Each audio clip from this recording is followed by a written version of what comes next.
Support for Headline Humboldt is made possible in part by viewers like you. Thank you. Coming up next on Headline Humboldt, News Director Lauren Schmitt is moving on from her job at KMUD. She'll join us shortly to talk about the highs, lows, and misadventures of being a news icon in Humboldt County. Coming up now on Headline Humboldt.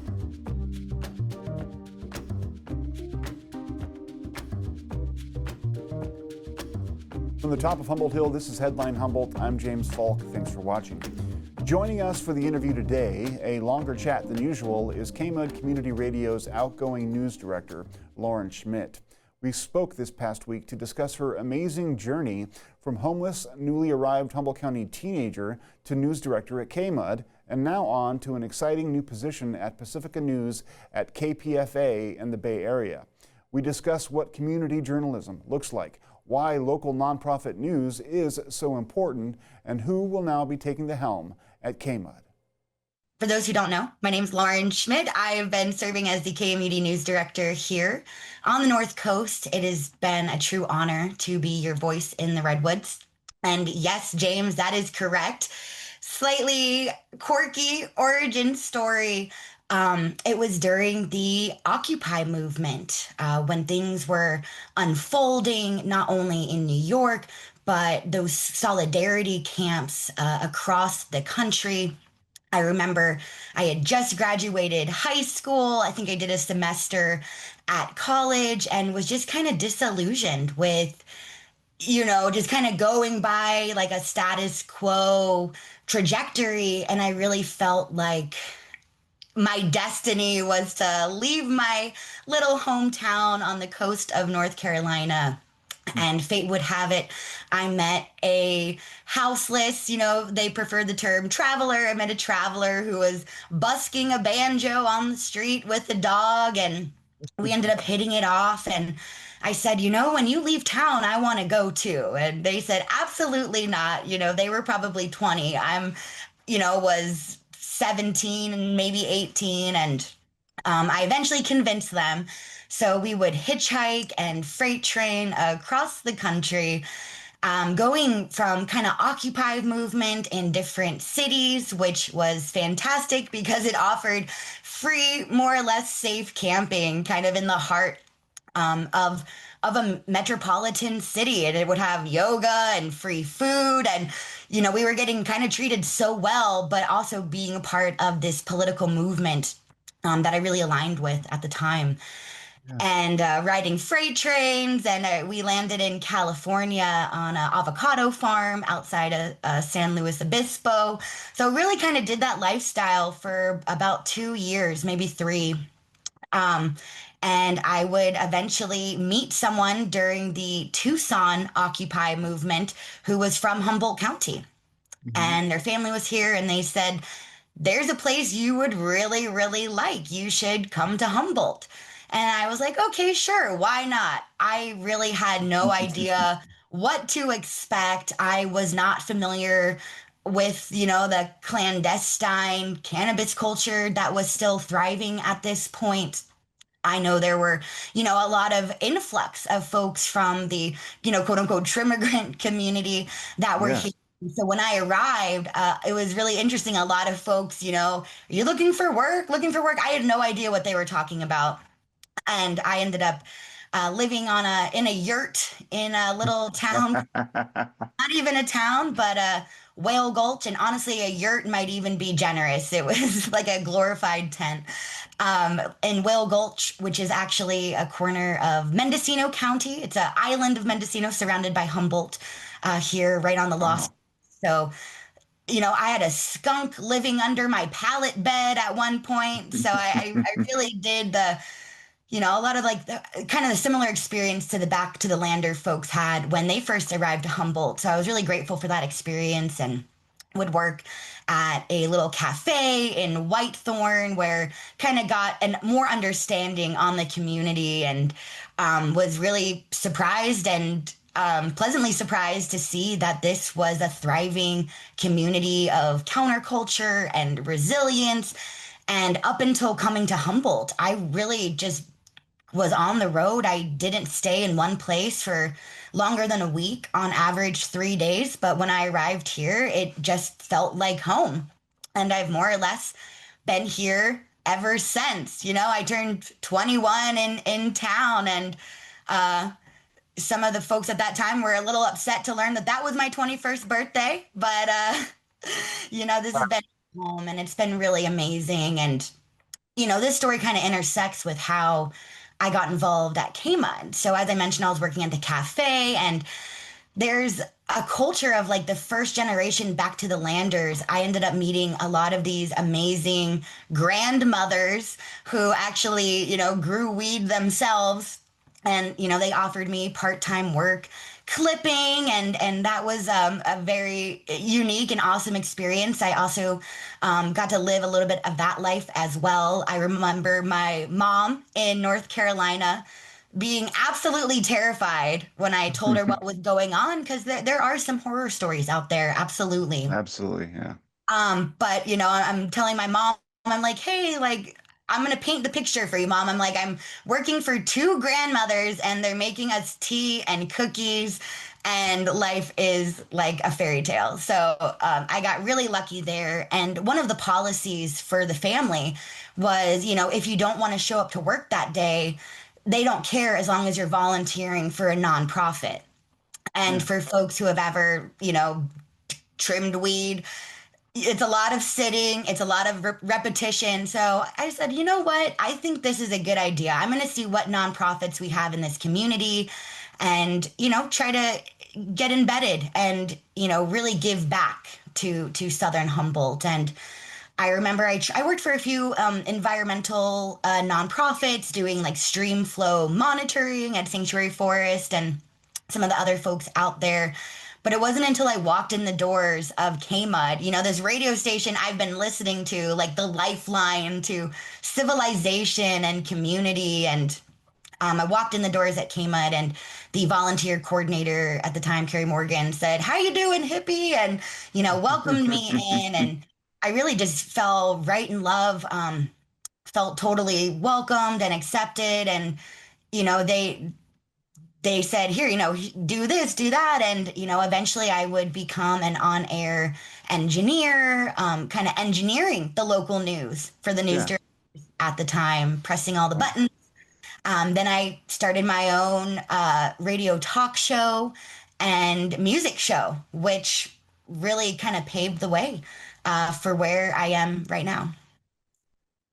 That is such an amazing story, and it really encapsulates, one of the complexities about KMUD is that you guys are kind of straddle like the Southern Humboldt and Northern Humboldt kind of communities, and you're really responsible for a layer of coverage that no one else gets, because you guys are, like you said, the lifeline to civilization for a lot of these folks who are in the hinterlands, and so therefore you guys have communication with folks that a lot of us aren't reaching, and it's a great place to get all these amazing perspectives, I think. And so you went from a volunteer to the news director. And for people who may not know, the news director slot at KMUD is kind of a vaunted position. I mean, former Humboldt County supervisors have been the KMUD news director, and it's quite remarkable that you were able to ascend ultimately from being someone who was looking for a way to give back to the community and to be the news director, and now moving on to Pacifica News, which is one of the biggest nonprofit news organizations around. And I think that's just an amazing story. Let's dive into a little bit about your experience at KMUD. I mean, you've covered a lot of things. What would you say are your proudest moments? And, let's start with what your first real story was, if you can kind of think of that, first major story, and then what some of your proudest moments were. Yeah, and I think this answer kind of piggybacks on my origin story, where I really fell in love with radio journalism, right? You can hear the voices of the people directly impacted. It's not a journalist. I mean, of course, we do take paper to pen, but you are hearing from the people directly. And I think that's really how my journey began. I mentioned doing a talk show. We actually did the Standing Rock Report. Me and I wouldn't have considered myself a journalist at the time. I was just a community member wanting to know what was happening on the ground. And, I started listening to Democracy Now!, which was really my first kind of news love, if you will. Yeah. Young kid, not really interested in the news and, living a counterculture lifestyle. It wasn't until I heard, Democracy Now! On the radio that I was like, wow, this is important and we need to tune in. And we did the Standing Rock Report, where folks who, indigenous leaders from this very community, were out there on the front lines, California Kitchen, making food. We had a connection to those folks through a mutual friend in the Klamath. So we were calling in a weekly show. And at one point, one of the water protectors stated that multiple members of law enforcement resigned because they couldn't spray freezing water on people who were praying. And I thought that was so powerful. And I was hearing that anywhere else. I mean, to this day, it gives me goosebumps and just speaks, I think, to the power of community grassroots radio. My first story actually was when I was doing a late night. We actually played punk rock and hip hop together because I think they're besties in genre. And a colleague of mine who I work with now, I didn't know them at the time, but they had lived in Humboldt and were now doing freelancing for Netflix and the BBC. And they were on the front grounds in Charlottesville during the Unite the Right rally with the tiki torches, and was very close to Heather Heyer when she was murdered, and also saw some horrific things that day. Netflix actually published his footage. I believe it's called The Rise of Hate. But, the law enforcement in Virginia were actually helping the white supremacists as they were attacking civilians, not even counter protesters. Not that that makes it any better, but literally just folks going about their day. And if they were a person of a color, they were getting attacked. And there's footage of the police helping in that assault, which is such a tragedy. Also for law enforcement who are really trying to build with communities. So it was a tragedy all around, but my friend called into KMUD right after this happened during our show. And I thought, oh my gosh, this is occurring at midnight Pacific time. So I was like, we need to get this on the local news for Friday's newscast. And I had no idea how to do any audio editing, no idea, I'm like doing a quick Google search of like journalism ethics, like what, all this kind of stuff, right? And I remember it took me like 6 hours, something that would have probably taken me about 45 minutes these days, and produced a story and submitted it to the news director at the time, Isabella Vanderheiden, who's now at the Lost Coast Outpost. Absolutely. Who trained me very well. And they aired it, and they said, you should be a community journalist. And I said, you know what? I'm in. If this is the kind of work we do, then I'm in. And they offered a intro to journalism, community journalism class at KMUD. I took a course at College of the Redwoods, cultural anthropology, which I think really set me up for success. And I've been doing it ever since. And I've probably been in the newsroom for over seven plus years now. And I'm really proud of the work we've done. Again, really being the voice of the community. And I've even covered some national moments, going to the Tijuana, San Diego border to report on the first, migrant caravan that became heavily politicized. And I just really wanted to debunk and dispel what we were seeing on corporate media. So much on corporate media. I mean, it's in the name, right? Corporate media. They're not necessarily the voice of the people. I don't want to disparage all of those outlets. There's really great people that work for them as well. But at the end of the day, these are money making. The end goal is to make a profit. And that's not what we do at KMUD. Our end goal is to report the truth, amplify these voices. And that's what we did when we went to Tijuana and realized that the first people to arrive in this caravan were about 100 trans women from Guatemala, El Salvador, who were at risk of murder because they are trans women. It was absolutely, and then, meanwhile in Tijuana, there was actually a far right rally. The mayor at the time, Juan Gastelum, was wearing a red ball cap that said, "Make Tijuana Great Again," and specifically told folks to more or less, quote, human rights are only for right humans. And the shelter that was housing a lot of these trans women actually was firebombed. And we are not hearing this on the news at all. And KMUD, it was over a holiday weekend. We got to go down there and we would, amplify this story that was completely being missed by other outlets. So that's, I think, one of my more proud moments, as well as our coverage during emergencies. I think that's another thing. Part of my Earthquakes and I leave whatnot, right? behind here. Yeah. And when I was first hired as the assistant news director, I remember Cynthia Click saying, right now we don't really have, like, we have a loose emergency preparedness protocol, etc. She saw the writing on the wall with the climate crisis we're up against and said, are you willing to take on the responsibility to bolster KMUD's emergency preparedness? And I said, absolutely. And working with our tech director, Simon Fresh, who actually just retired as well after 30 years, we what is the first step? First, they say protect your home and family, right? You have to put your oxygen mask on first. And so we kind of did an inventory of the systems that came at. Okay, if the power goes out, what are we going to do? Okay, if the station has to be evacuated due to wildfire, what are we going to do?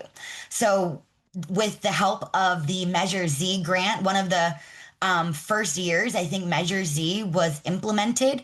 We applied for a grant, and due to the support of former news director and at the time the current supervisor, Estelle Fennell, Sheriff Hansel, and many others, we were able to be successful and get the full amount of the grant we wanted. And now have backup generators, not only here at the station, but also at our repeater. And it did not happen, a day late, because a few months later was when we had the August complex fire of 2020, the million-acre gigafire. I believe the second, if not the largest wildfire in the state's history, in modern history, I should say. Obviously, there was fire back in Yeah, who knows, right? the colonizations. I want to note that, but in modern times, and one of the first catastrophic fires we've seen, and the power, there it was coupled, right? We had COVID-19, August complex fire, the public safety power shutoffs, like everything was culminating into this crisis.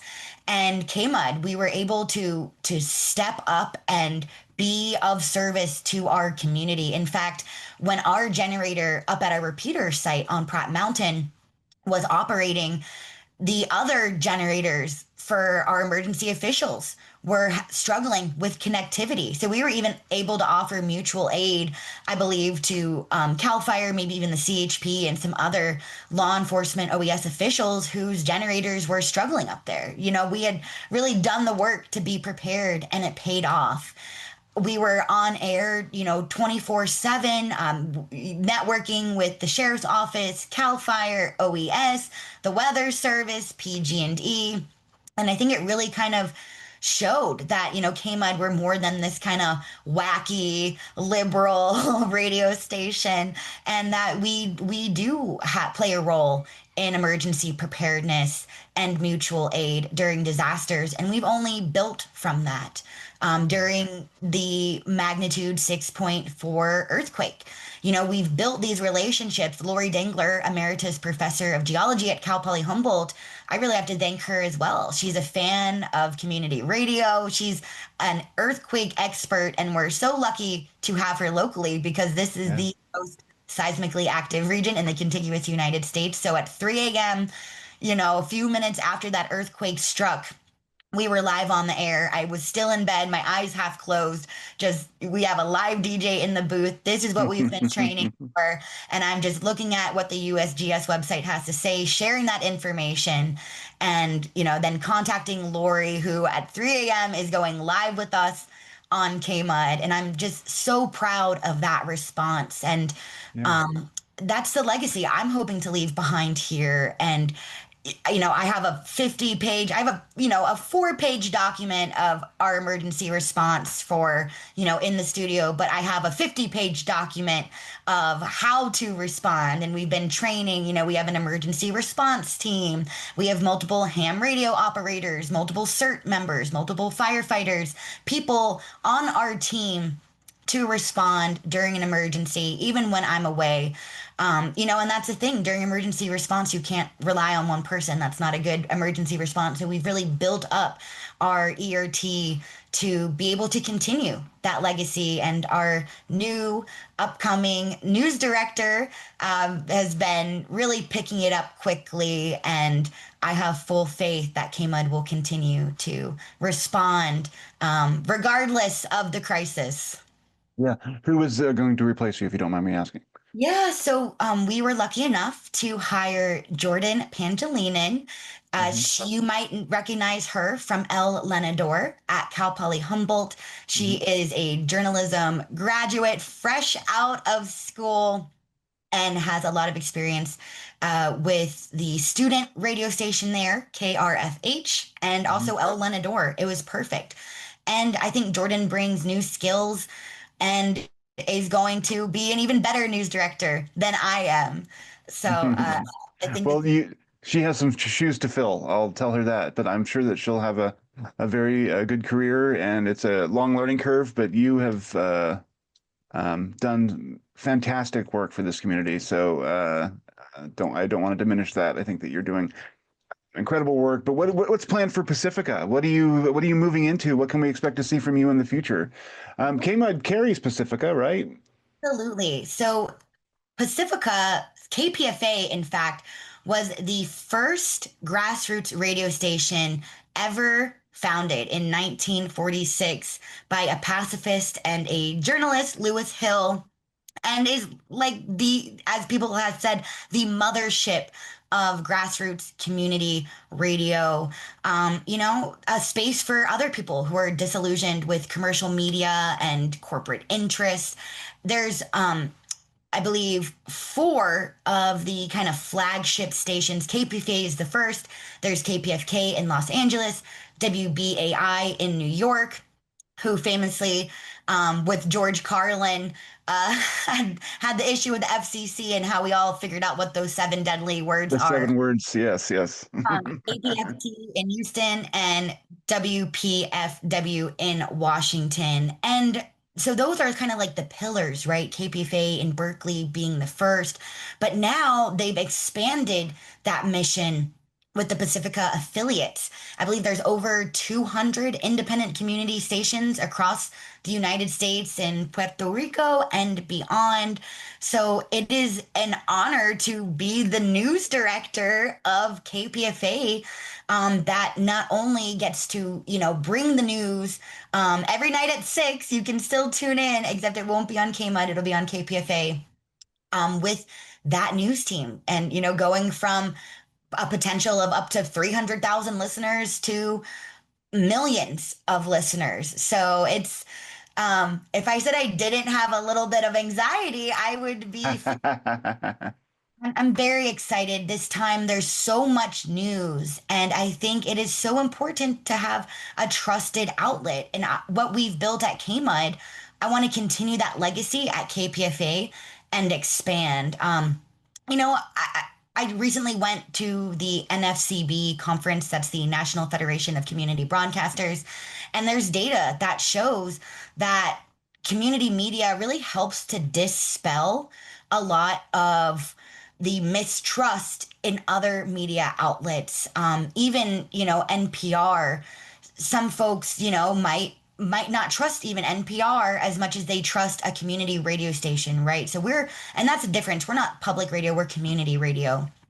And it's been really incredible. I have we all are unique and different, but I've had some of my Republican and more conservative neighbors come up to me concerned that with the current political climate surrounding media and funding, they're worried that KMUD, their resource, might be gone. And I think we've really been able to serve all people. We're not Democrat, we're not Republican, we're the people. And we try to bring all those voices on the air and give accurate information when it's needed most. And I think KPFA does that currently. I think we want to expand that, more community voices, and really kind of combating the propaganda we see in other outlets and in social media. So I feel like it's really a time to rise to the occasion, and not only with news, but also with the emergency preparedness during the LA wildfires. We know that the Pacifica station in LA currently doesn't have a newsroom. There are funding constraints, and it was difficult for Pacifica to, bring a lot of that information when that station, doesn't have a person dedicated to emergency response necessarily. And I, here at KMUD, we were actually contacted by one of the Pacifica representatives, seeing if we could help with the response. We are known throughout the radio community for what we do in regards to emergency response, and I'm so proud of that. And I'm hoping to take a lot of this knowledge that I've learned, bring that to the Pacifica flagship stations, but then also the affiliates, and really build a network. I'm obsessed with community building. Folks who know me will be like, yep. So I really want to play on my strengths there and kind of make sure we're assisting and providing mutual aid for other rural communities that don't have access to resources like some of the bigger regions have. And I'm also want to give a shout out to Humboldt County's Office of Emergency Services. I was recently at a training with them. One of my final events I get to have doing, exercises with OES. They've welcomed KMUD in, and we work hand in hand. And now that I'm going to KPFA, they've really been generous in getting me contacts in the Bay Area to expand that so we can continue to provide emergency response across Northern California and beyond. That's it for this week. Thanks again for watching. Stay tuned, stay informed.